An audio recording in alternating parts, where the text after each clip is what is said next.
Zoom 95.5 FM. Vinculatorias. Te agarraron como el Chavo del 8, Pinky, que va. Bueno, pues mientras no me agarren como el tigre de Santa Julia, alguno de esos, no hay problema. Con eso ya le hacemos, no importa, le pasa mucho a esos aquí, que empezamos y lo agarra como el Chavo del 8, pero bueno, no había tampoco nada grave, ¿no? Pero bueno, esto es en la radio, regresamos acá en la radio con Aarón Tapia, ya está con nosotros Rosalena Trujillo, conocida en el mundo académico y el bajo mundo de la polaca como la Pinky. Así es.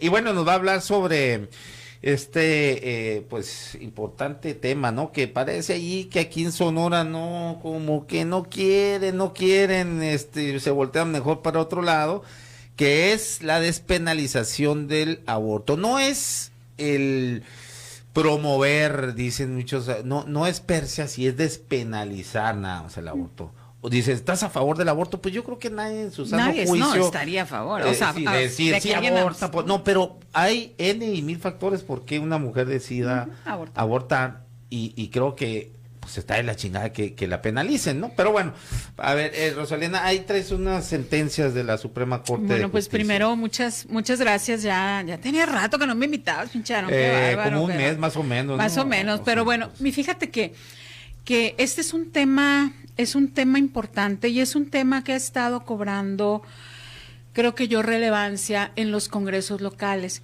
Y yo lo quiero compartir ahora porque ya hay algunas sentencias de la Suprema Corte de Justicia de la Nación que de alguna manera obligan a ciertas disposiciones a bajar a los juzgados, y también creo que abren una puerta importante para que aquí en Sonora el Congreso del Estado pueda, de manera muy objetiva y de manera muy madura y de manera muy plural, abordar el tema.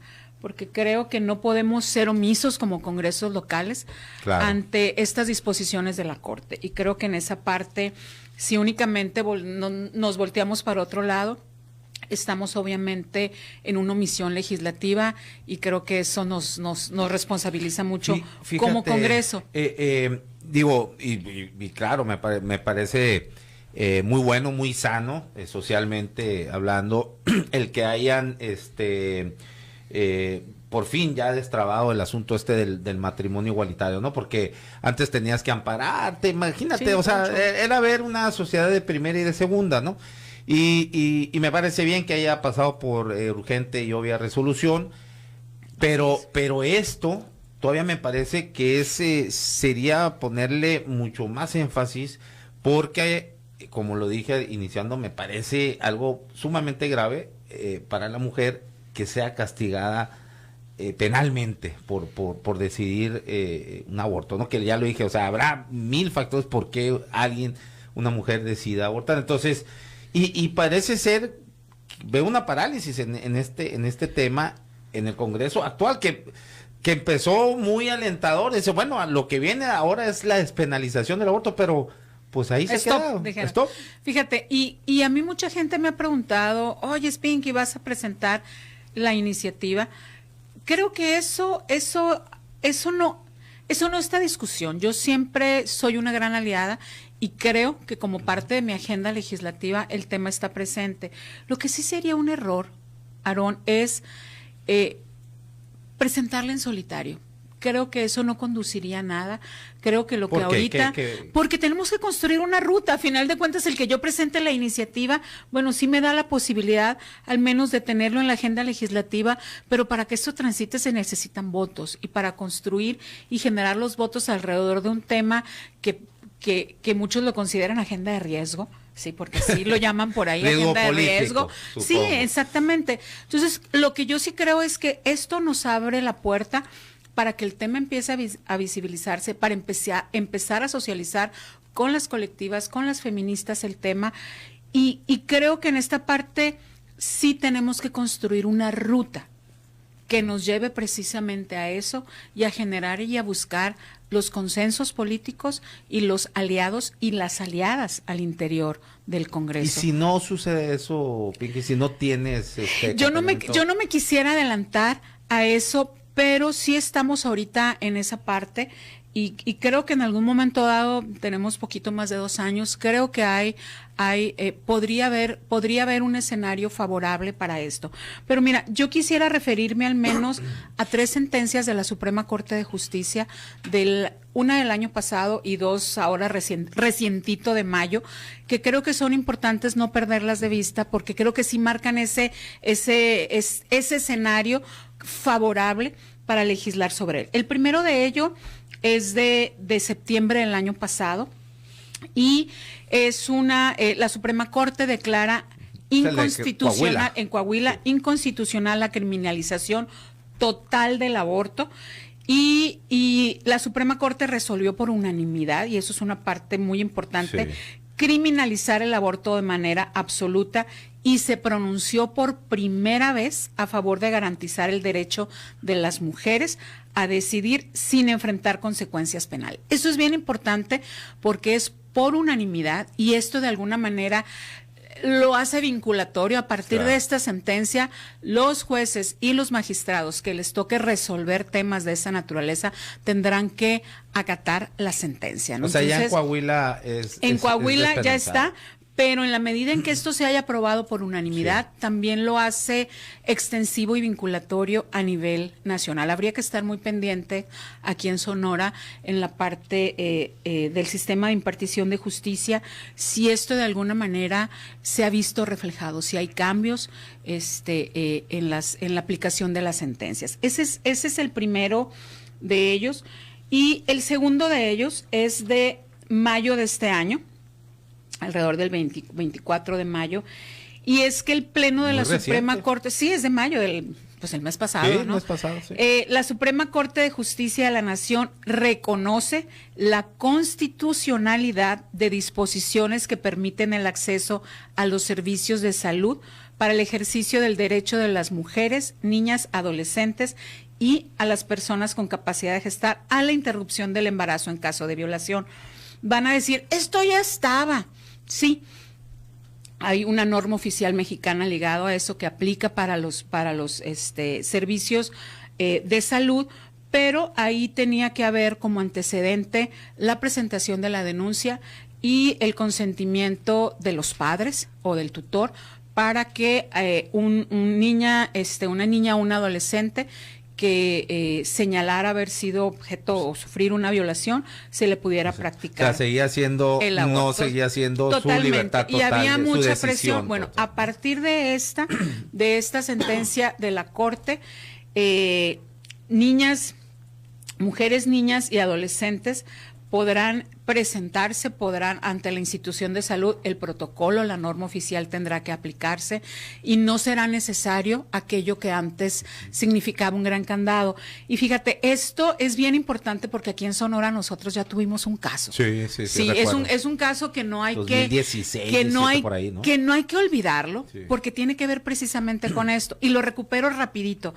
Es el caso de Citlali, una adolescente del poblado Miguel Alemán, que un 15 de mayo, que era día inhábil, tocan la puerta, era un conocido de su papá trabajador de un campo agrícola, y la niña estaba sola, la adolescente estaba sola, la violan, el amigo del papá se va, y el papá llega, la niña le cuenta, y el papá hace lo que todo papá tiene que hacer, va al Ministerio Público y va a denunciar y va al hospital, ¿sí? Y hace, que la revisen y todo, y confirman que sí hubo violación. El señor se regresa a su casa, nadie le dice que hay una norma oficial, nadie, absolutamente nadie. Y bueno, a las semanas, pues, se da cuenta la niña que está embarazada, y el papá, con lo poco que sabe en relación con esto, va ante el Ministerio Público y solicita que la niña pueda abortar. Y a partir de ahí empezó todo un calvario.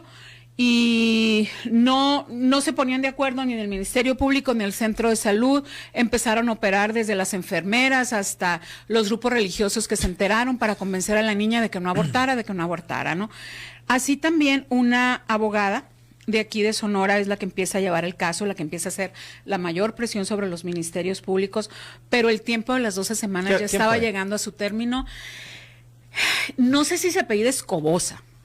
Creo que es Escobosa, no recuerdo muy bien, pero creo que es Escobosa, Chan. la abogada que llevó el Escobosa caso. Chan. Creo que sí, así mal no recuerdo. No sé si es Noelia, no recuerdo.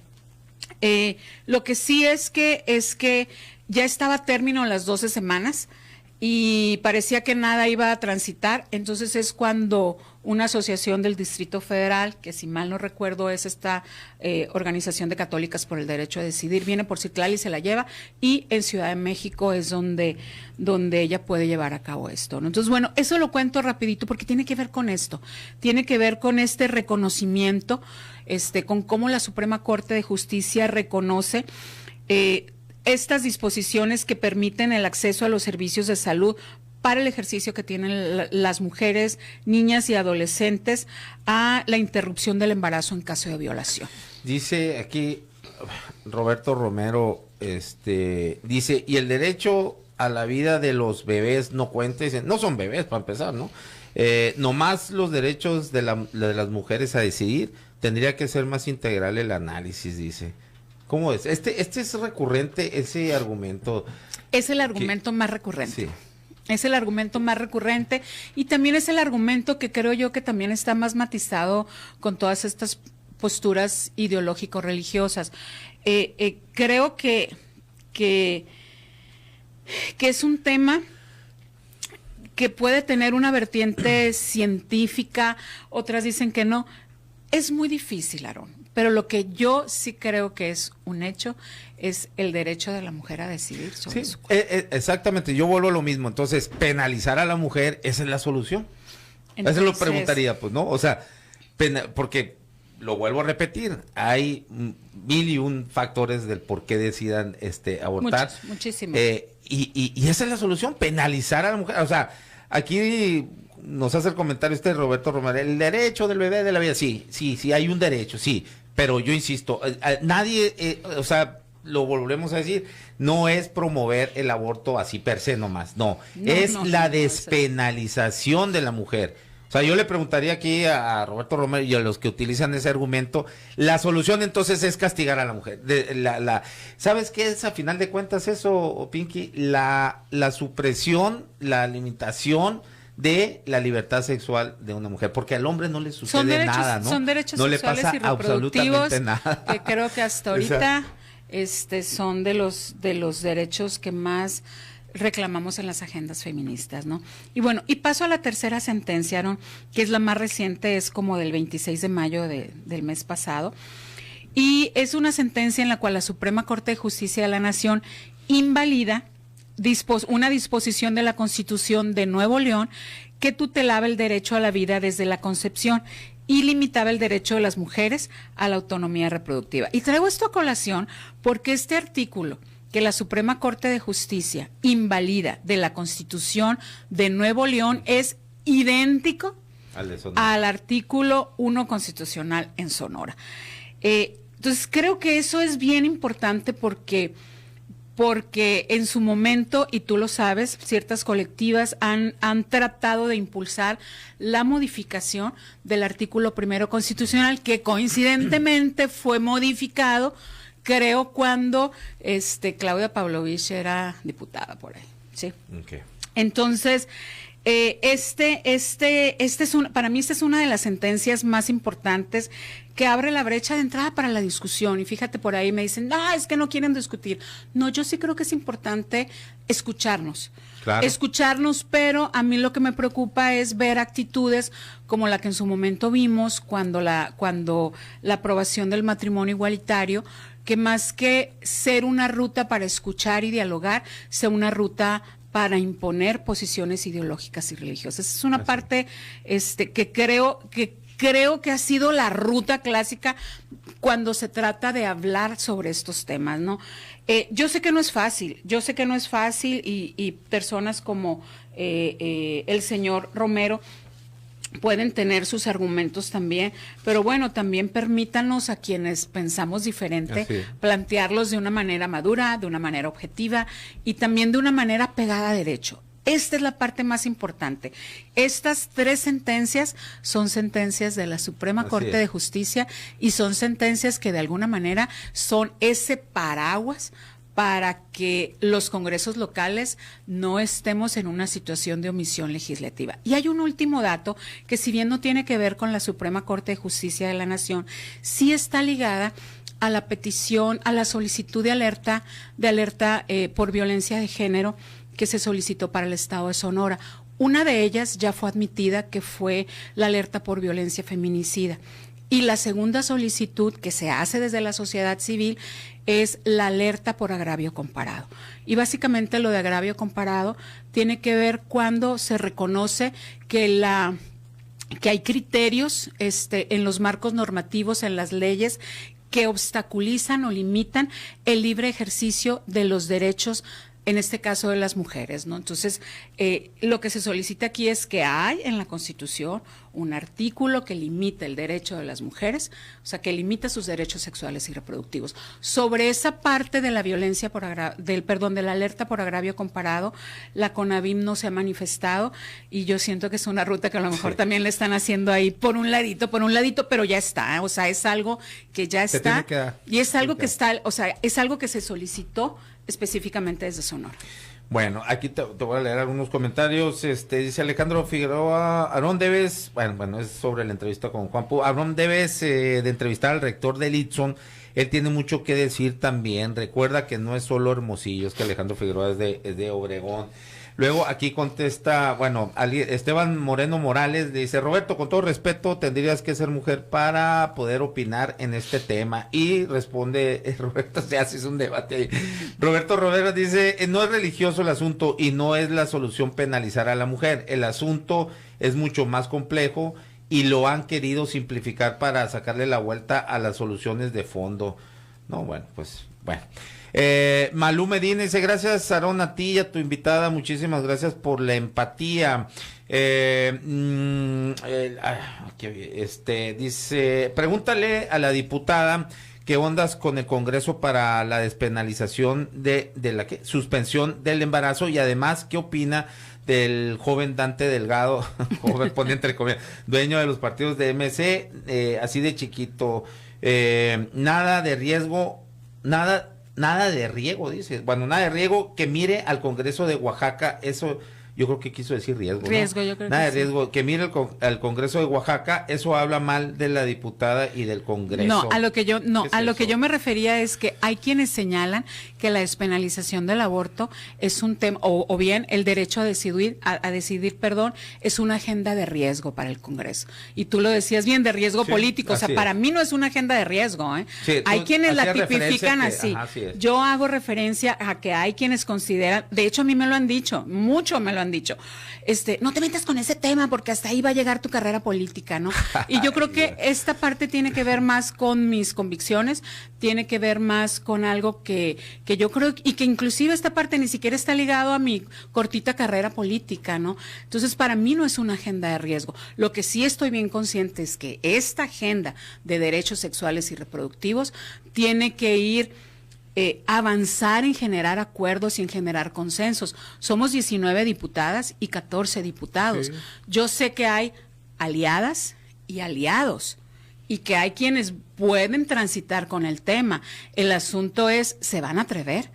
O sea, yo créeme que aquí estoy para entrarle, estoy para poder impulsar el tema de manera colectiva. Otro aliado ahí, ¿no?, que pueden tener ya se ha pronunciado bastante en eso, Luis Fernando Rentería, el nuevo ombudsman. Sí, exactamente. Ha dicho que es un tema, exactamente, ¿no? Dice, mira, y es muy buena comentario, pero dice, no me queda claro qué pasa si una mujer se presenta sin ningún argumento de haber sido violada o agredida sexualmente para solicitar un aborto.